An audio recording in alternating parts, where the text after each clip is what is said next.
Budget सत्र जो है वो आज शुरू हुआ। गवर्नर साहब, राज्यपाल महामहिम का अभिभाषण हुआ। अभिभाषण में जो है वो सरकार द्वारा अभिभाषण जो दिया जाता है वही राज्यपाल महोदय जो है वो करते हैं। सारी चीजें जो है झूठ है। और आज आप लोग जान रहे हैं पहला दिन जो होता है शोक सभा, अंत में जो है जो माननीय सदस्य का निधन हो जाता है तो शोक के लिए 2 मिनट का मौन सभी सदस्य जो है वो रखते हैं।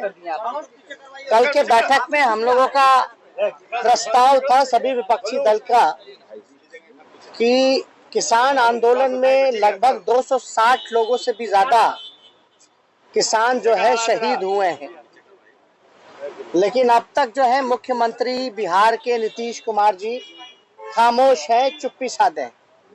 हम सब लोगों का प्रस्ताव था कि कम से कम उनके शहादत पर इस आंदोलन में जो उनकी मृत्यु हुई लगभग 260 से भी ज्यादा किसानों की, तो हम लोग कम से कम उन सभी किसान भाइयों के लिए 2 मिनट का मौन सभी साथी हम लोग रखें। ये साफ दर्शाता है, सदन में भी आप लोगों ने देखा होगा कि हमने इस बात को जब सारी कार्यवाही खत्म हो गई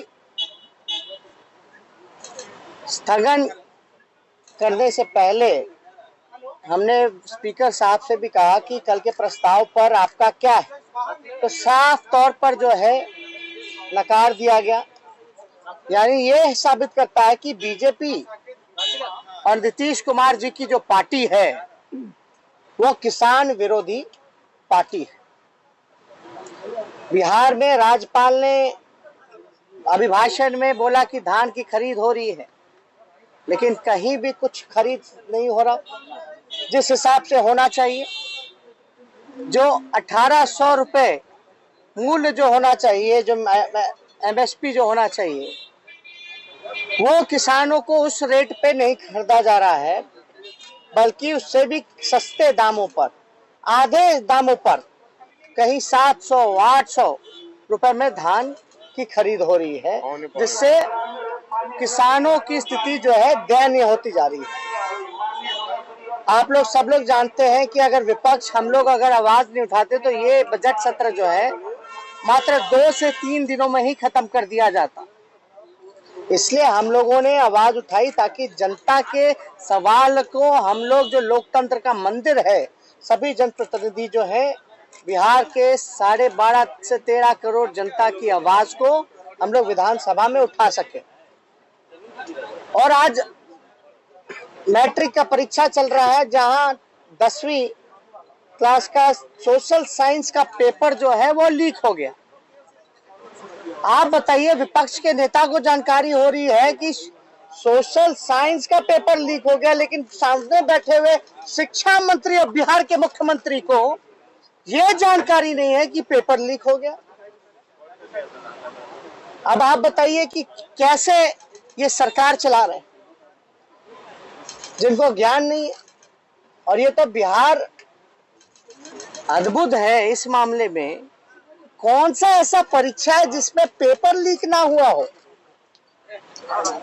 कोई ऐसा एग्जामिनेशन हो, चाहे नियुक्ति का हो, चाहे बोर्ड परीक्षा का हो, ऐसा कोई परीक्षा नहीं जिसका पेपर या कोई सब्जेक्ट नहीं जिसका पेपर जो है लीक नहीं हो पाता। ये पूरा कॉकस है और इसमें पूरी तरीके से सरकार जो है, जो लोगों का हाथ है, जो कल्प्रिट है, उनको पास्ट में भी, इतिहास में भी उन्होंने प्रमोट ही किया है, सजा नहीं दी है। कई बार ये मसला सामने आया। कल जो अधिकारी बैठा था, जो कल्प्रिट था, उसको प्रमोशन मिला। ये गवाह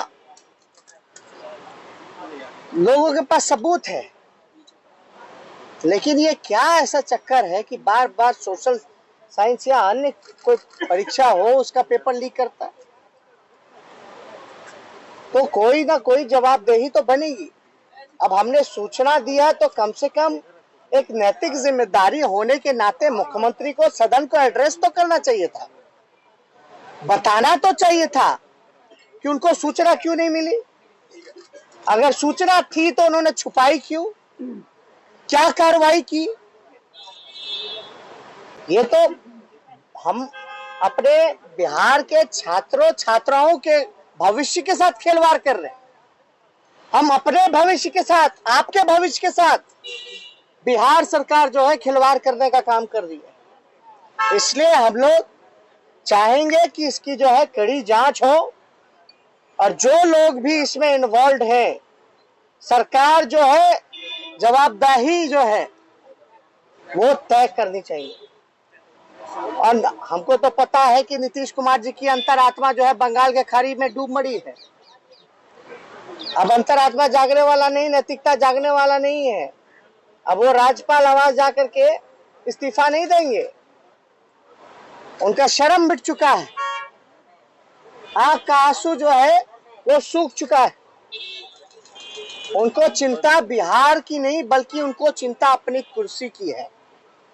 हम विपक्ष होने के नाते पूरी मजबूती के साथ बिहार की आवाज को, बिहार की समस्याओं को बिहार की विधानसभा में उठाएंगे और उम्मीद करेंगे कि सरकार में कुछ शर्म बाकी हो तो कार्रवाई करें।